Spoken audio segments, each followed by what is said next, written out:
Video से पहले channel को सब्सक्राइब ज़रूर करें, नोटिफिकेशंस के लिए बेल आइकन दबाएं और वीडियो के बाद लाइक, कमेंट और शेयर करना ना भूलें।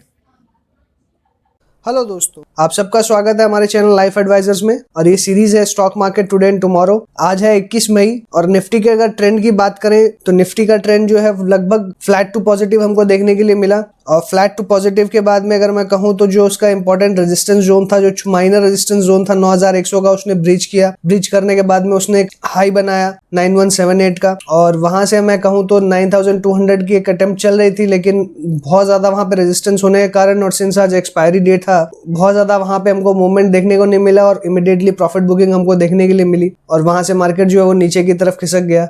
हालांकि उसने 9100 रेजिस्टेंस लेवल था उसको ब्रीच किया, 9100 के नीचे गया, लेकिन फिर उसने बाउंस बैक दिया और वो उसकी जो क्लोजिंग है वो 9100 के ऊपर ही हुई। तो अगर ओपन की बात करें तो 9080 पे ये मार्केट ओपन हुआ था।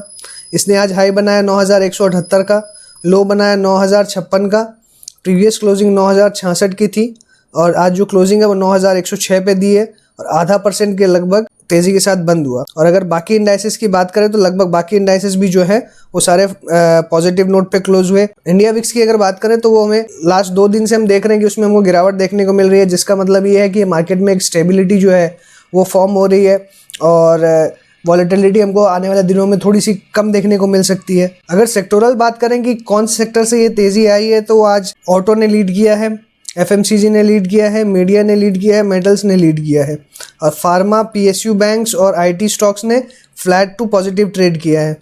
और प्राइवेट बैंक्स और रियल्टी ने आज अंडर परफॉर्म किया है, फाइनेंशियल सर्विसेज ने अंडर परफॉर्म किया और ओवरऑल निफ्टी बैंक ने मार्केट को ड्रैग ही किया है। तो जैसा मैंने कहा था कि अगर मार्केट को 9200 क्रॉस करना है तो निफ्टी बैंक को परफॉर्म करना पड़ेगा और निफ्टी बैंक जो है बिना HDFC, बिना ICICI बैंक या कोई भी बड़ी बैंक के चले बिना होगा नहीं। तो आज जो हमको देखने के लिए मिला, HDFC बैंक, इन्होंने सब एकदम लगातार परफॉर्मेंस दी, कोई बहुत ज़्यादा अपसाइड मूवमेंट हमको देखने नहीं मिला, इसीलिए बैंक निफ्टी पे परफॉर्म नहीं किया। और सिंस बैंक निफ्टी परफॉर्म नहीं किया इसीलिए हमको मार्केट जो है वो 9200 के पार देखने को नहीं मिला। बात करें अगर निफ्टी के चार्ट्स की तो आज की जो कैंडल स्टिक है वो ये है और इसके अगर हम फॉर्मेशन देखें तो कुछ खास इसका फॉर्मेशन नहीं है या इसमें कुछ हमको बहुत ज़्यादा सिग्निफिकेंस नहीं मिल रहा है इस कैंडल स्टिक में, या कोई पैटर्न काइंड ऑफ फॉर्म नहीं हुआ है इसके अंदर में।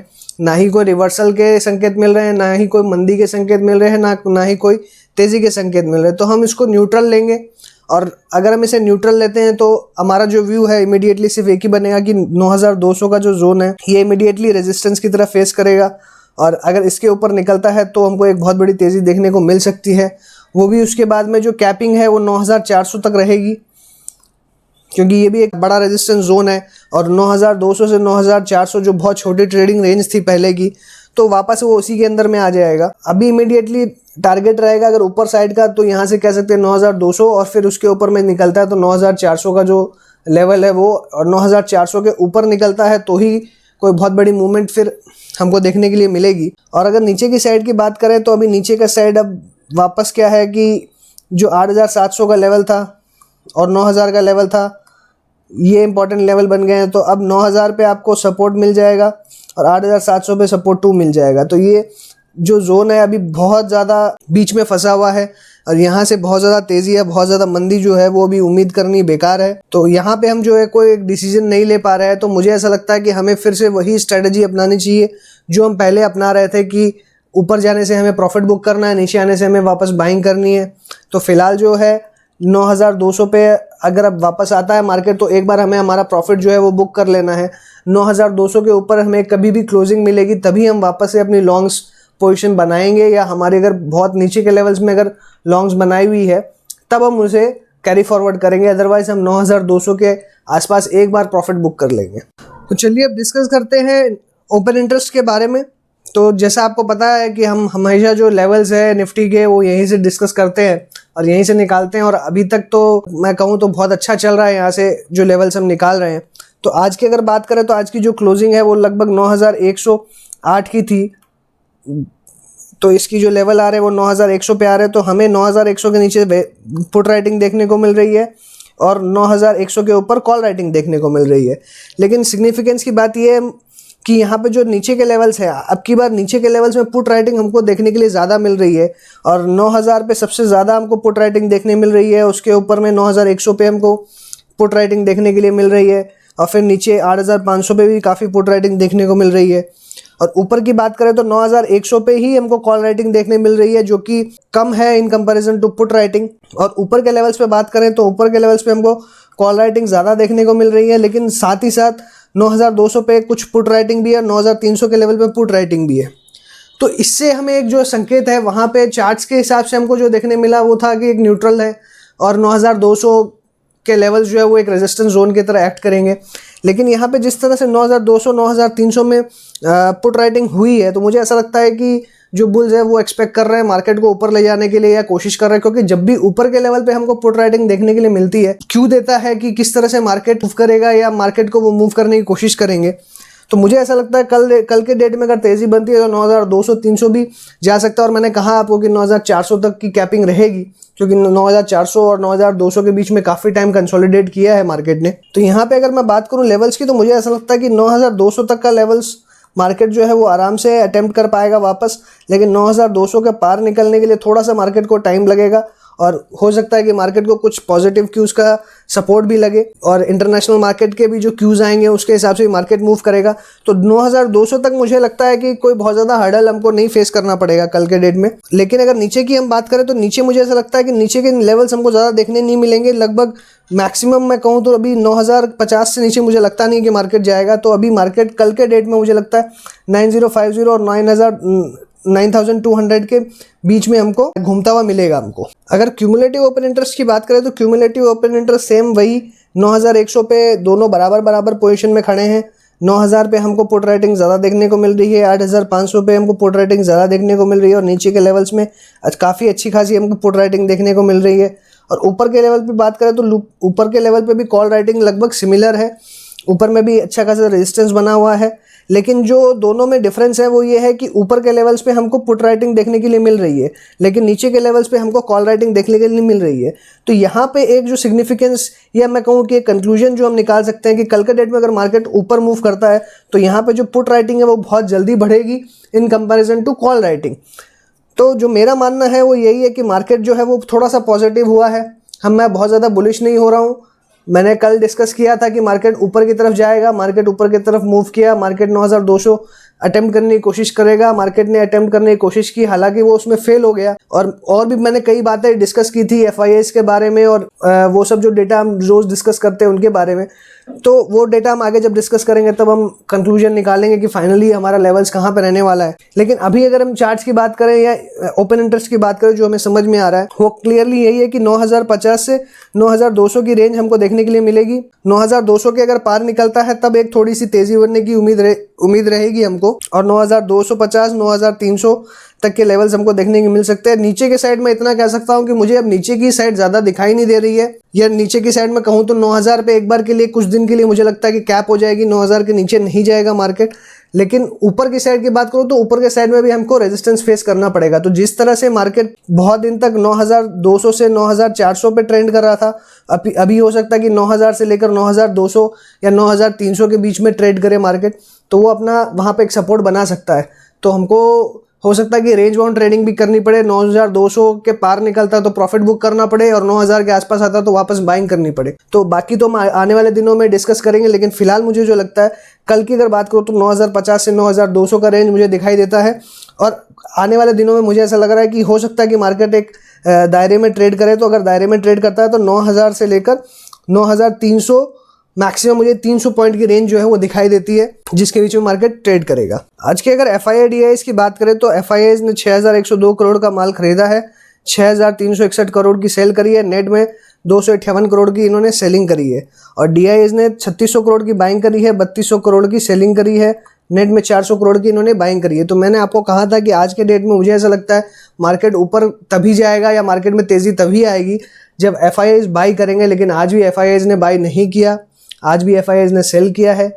तो अगर FIIs ने सेल किया है, हालांकि ये बहुत बड़ी क्वांटिटी नहीं है, बट फिर भी अगर मार्केट 2 दिन से ऊपर है और FIIs फिर भी सेल कर रहे हैं तो मुझे ऐसा लगता है कि मार्केट बहुत ज़्यादा ऊपर नहीं जा पाएगा।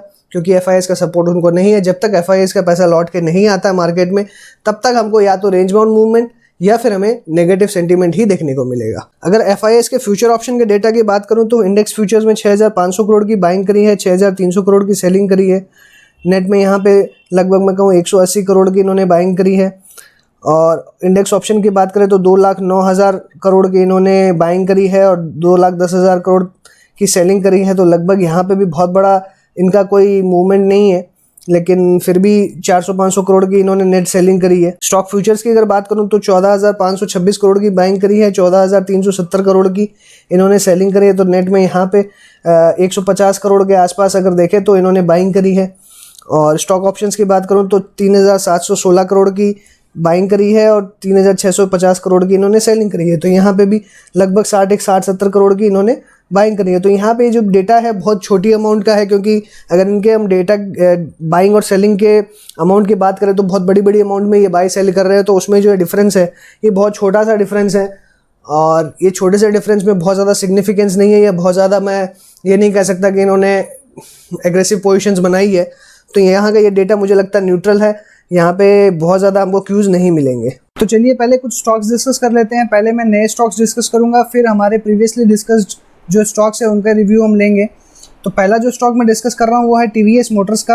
अगर आज की क्लोजिंग की बात करें तो आज का क्लोजिंग इसका 315 रुपये 80 पैसे पे हुआ है। इसका हाई जो है 326 रुपये 95 पैसे का है। और काफ़ी दिनों से मेरे को ऐसा लग रहा है कि यहाँ पे इसने एक बेस फॉर्मेशन किया और लगभग 300 पे इसने एक अच्छा बेस बनाया है। तो ये लेवल्स पे हमको वॉच करना है इसको। और अगर इसमें तेज़ी की पोजीशन हमें बनानी है तो लगभग मैं कह सकता हूँ कि जब ये 318 रुपये क्रॉस करेगा तब इसमें थोड़ी सी तेज़ी बनने की जगह बनेगी। 318 के बाद ये जब स्टॉक निकलेगा तो लगभग मुझे लगता है पहले इसका जो आज का हाई है पहले ये अपना हाई अचीव करेगा। तो पहला टारगेट इसमें रहेगा 326 रुपये का। दूसरा मेरा टारगेट जो है वो रहेगा लगभग 345 रुपये का। और इसके ऊपर का टारगेट मेरा मैं कह सकता हूँ लगभग 355 का। इसके बाद के टारगेट जो है वो हम बाद में डिस्कस करेंगे। अगर हमें इसे शॉर्ट साइड में देखना है तो शॉर्ट हमें इसको 300 के नीचे करना है। और यहाँ पे नीचे का फिर टारगेट रहेगा हमारा 280 का। पहला टारगेट जो है वो मैं 285 का दूंगा और दूसरा टारगेट जो है मैं 275 का दूंगा। और उसके बाद में इसमें स्टॉप लॉस जो है अगर शॉर्ट करते हैं तो इसमें स्टॉप लॉस रहेगा 308 का, और अगर हम लॉन्ग करते हैं तो इसमें स्टॉप लॉस रहेगा 308 का। तो 308 का जो जोन है हमको ये भी वॉच करना है। अगला स्टॉक है CSE का। मुझे CSE में यहाँ पे एक ब्रेकडाउन नज़र आ रहा है। तो अगर इसके नीचे की हम बात करें तो नीचे का लेवल मुझे लगता है कि हमको यहाँ पे इसकी क्लोजिंग है आज 568 रुपये में हुई है।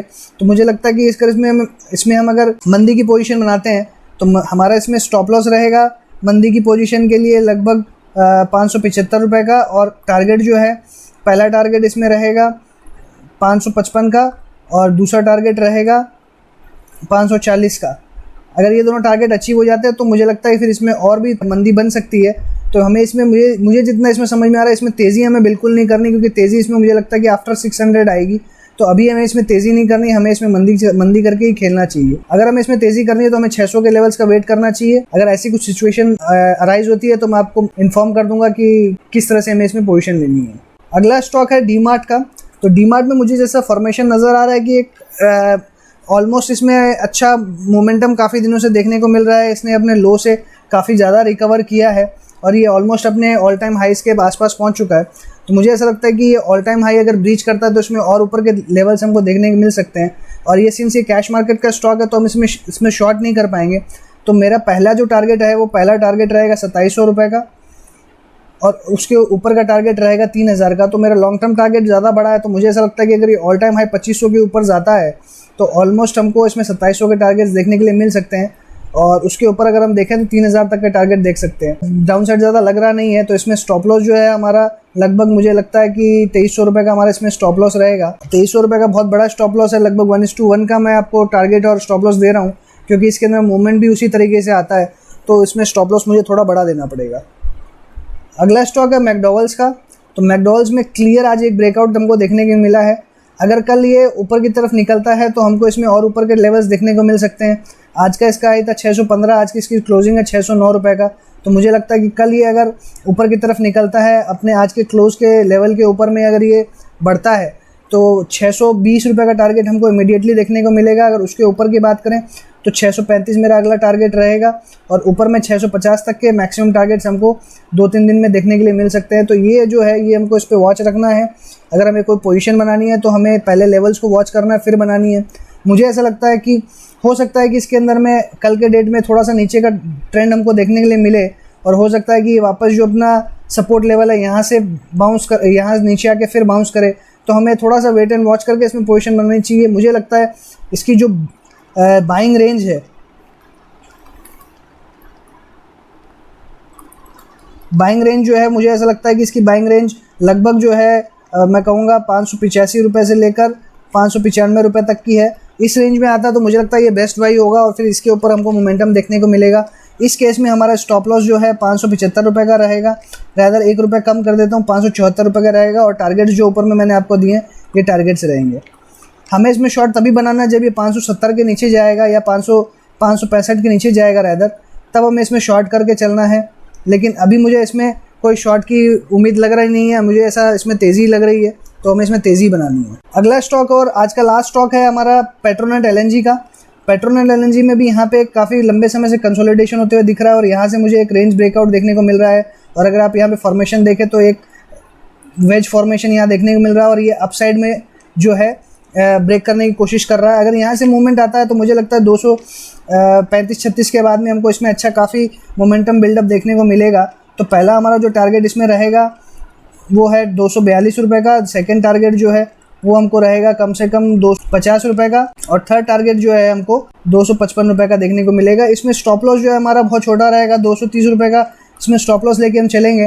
तो कल के डेट में हम इसको इस पर भी नज़र रख सकते हैं, इसमें भी अच्छा मोमेंटम बन सकता है और इसमें भी अच्छा प्रॉफिट हमारा बन सकता है। अब हम रिव्यू करते हैं कुछ हमारे पुराने स्टॉक्स। तो एक स्टॉक जो हमने पहले डिस्कस किया था ITC का, मैंने इसमें 178 का टारगेट दिया था, लेकिन अगर आज ही देखें तो आज इसका ओपन था 175 का, लो था 172 का, हाई 190 का और क्लोजिंग 188 रुपये 95 पैसे, लगभग 189 में दी और 7.5% की तेज़ी हमको देखने को मिली है। जिन्होंने मेरे स्टार्टिंग के वीडियोस फॉलो नहीं किए हैं और मुझे बहुत जनों ने बोला कि आपके वीडियोस लॉन्ग हो रहे हैं, कुछ जो डेटाज है वो बहुत इरेलीवेंट है, बट मैं आपको बता दूं, अगर जिन्होंने मेरे स्टार्टिंग के वीडियोस देखे हैं, मैंने बार बार कहा है 140, 50, 155 के लेवल्स पे इतनी वॉल्यूम में डिलीवरीज हुई है, ये मोमेंटम आना तो बनता ही था। इसीलिए मैं कहता हूँ कि बार बार जो इन्फॉर्मेशन है आप कंप्लीट वीडियोस देखिए, पूरी डेटा को एनालिसिस करिए। मैं कोशिश कर रहा हूँ कि सारे डेटास को समराइज़ करके आपके सामने प्रेजेंट करूँ, आपको वो मेहनत ना करनी पड़े।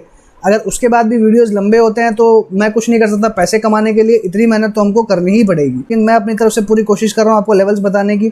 तो यहाँ पे मुझे ऐसा लगता है कि एक अच्छा ब्रेकआउट यहाँ पे मिल सकता है, हालांकि अभी भी एकदम ब्रेकआउट की पोजीशन में खड़ा हुआ है, लेकिन कल अगर इसमें मोमेंटम बनता है तो आफ्टर 191, 192 मुझे लगता है कि इसमें एक बहुत बड़ा ब्रेकआउट हमको देखने के लिए मिलेगा। और लगभग यहाँ पे पहला टारगेट मेरा है 200 रुपये का और उसके ऊपर निकलता है तो 205 का और तीसरा टारगेट रहेगा 210 का। तो ये 3 टारगेट्स के लिए हमको इसमें ख़रीदारी करनी है। हमारा इसमें स्टॉप लॉस जो है वो बहुत छोटा रहेगा, स्टॉप लॉस मैं इसमें 185 का ही दूंगा और अगर 185 के नीचे लगता है तो हमें शॉर्ट नहीं करना है, शॉर्ट बिल्कुल नहीं करना है अभी इस स्टॉक को, क्योंकि ये स्टॉक मोमेंटम में है। हमें शॉर्ट जब इसमें 170 के नीचे ये ब्रेकडाउन होगा तभी हमको इसमें सोचना है, वो मैं समय समय पे आपको अपडेट्स देता रहूँगा। लेकिन फिलहाल हमें इसमें शॉर्ट बिल्कुल नहीं करना है, इसमें सिर्फ और सिर्फ हमें बनानी है तो तेज़ी की। अगर वो भी हमारी बन रही है तब, अगर हमारी पोजीशन नहीं बन रही है तो कोई ज़रूरी नहीं है इस स्टॉक में पोजीशन लेना। अगला स्टॉक है ICICI बैंक का। तो ICICI बैंक का स्टॉक अगर हम देखें तो यहाँ पे भी मुझे एक हैमर काइंड ऑफ फॉर्मेशन मिल रहा है, हालांकि ये प्रॉपर नहीं है, फिर भी मुझे ऐसा लग रहा है और मैं बार बार कह रहा हूँ कि लास्ट 3 दिन से ही कोशिश कर रहा है 300 ब्रेक करने की, पर ये नहीं कर पा रहा है। आज भी इसने अटेम्प्ट किया था लेकिन आज भी ये कर नहीं पा रहा है। आज का लो है 302 का, तो मुझे लगता है अब यहाँ से हमको एक रिवर्सल देखने को मिलेगा और यहाँ से एक तेज़ी बन सकती है। तो इसमें हमको जो है थोड़ा तेज़ी का ही मूड रखना है, इसमें अभी हमें शॉर्ट नहीं करना है। शॉर्ट का लेवल जब तक 300 के नीचे ये क्लोज नहीं होता है या 300 के डिसाइसिवली ब्रेकडाउन नहीं देता तब तक हमें इसमें कोई शॉर्ट पोजीशन नहीं बनानी है। अब हमें इसमें थोड़ा तेज़ी का ही रुख देखना चाहिए, क्योंकि लास्ट ये चौथा दिन है जब इसने 300 के नीचे क्लोजिंग नहीं दी है। तो मुझे लगता है कि यहाँ पे हमको एक रिवर्सल देखने को मिल सकता है और रिवर्सल अगर हमको देखने को मिलेगा तो इमीडिएटली टारगेट 325 है। और इसके पहले भी मैंने आपको बताया कि 325 और 340 के टारगेट के लिए हम इसमें अपसाइड प्ले कर सकते हैं। और इसमें स्टॉप लॉस हमारा बहुत छोटा रहेगा, स्टॉप लॉस इसमें हमारा 298, 299 का रहेगा, तो इसमें बहुत छोटे स्टॉप लॉस के हम साथ में हम काम कर सकते हैं। अगला स्टॉक जो मैं डिस्कस कर रहा हूँ वो है इंडसइंड बैंक का। तो इंडसइंड बैंक में मैंने कहा था कि 400 के बाद हमें शॉर्ट रहना है और कंटिन्यूसली हमको इसमें हर दिन हम देखें तो हर दिन जो कैंडल स्टिक्स है वो हमें लाल देखने को मिल रही है, कल के डेट में मैंने डिस्कस किया था कि अगर बैंक्स चलती है तो इसमें हमको रिवर्सल देखने को मिलेगा, लेकिन सिमिलरली बैंक्स चली नहीं, तो बैंक्स नहीं चली तो इसमें भी हमको रिवर्सल देखने के लिए नहीं मिला, और आज भी हमको इसमें कम से कम 3% की हमको जो है मंदी देखने के लिए मिली। तो मेरा व्यू अभी भी इसमें बेयरिश है। हालांकि फ्रेश शॉर्ट करने की मेरी राय नहीं रहेगी अभी, लेकिन मुझे ऐसा लगता है कि अभी भी इसमें शॉर्ट जो है पोजीशन बाकी है। यहाँ से ये मुझे घूमता हुआ नहीं लग रहा है या रिवर्सल होते हुए अब नहीं लग रहा है। तो जो हमें अभी, अगर हमने पहले शॉर्ट किया है तो हमें शॉर्ट पोजीशन अभी बना के रखनी है, कैरी फॉरवर्ड करनी है। अब हमारा स्टॉप लॉस जो है वो थोड़ा छोटा हो जाएगा। अब हमारा स्टॉप लॉस 350 या 355 के आसपास आ जाएगा। जो टारगेट्स है वो थोड़ा सा और नीचे की तरफ चला जाएगा। जो इमीडिएट टारगेट मुझे नीचे लगा 320 का, मुझे लगता है कि अभी 320 हमको 2-4 दिन अगर इसी तरीके से चलता रहा तो 320 तक के टारगेट्स हमको आराम से देखने को मिल जाएगा। 320 पे हम अपनी पोजीशन जो है वो एक बार रिव्यू करेंगे। अगला स्टॉक है एलेंबिक फार्मा का, जो मैंने पहले डिस्कस किया था और मैंने 830-840 के बाद बताया था कि एक बड़ा ब्रेकआउट आएगा। तो जो मुझे लगता है कि ऑलरेडी आ चुका है, और उसके बाद में मैंने इसमें जिसकी पोजीशन थी उनको होल्ड करने के लिए कहा था कि कब हमें प्रॉफिट बुक करना है। आज की अगर हाई की बात करें तो आज इसने 915 का हाई बनाया और क्लोजिंग दी 897 की। तो जो मोमेंटम बन रहा है मुझे ऐसा लग रहा है कि इसमें अभी और मोमेंटम बाकी है। हो सकता है कि हमको और ऊपर के टारगेट देखने को मिल जाए। मुझे लगता है कि इसके अंदर में और 950 तक के हमको टारगेट देखने के लिए मिल सकता है। तो जिनकी पोजीशंस अभी है वो अपनी पोजीशन बना के रख सकते हैं। कल के डेट में अगर ये 900 के ऊपर निकलता है, 950 हमारा इमीडिएट टारगेट रहेगा।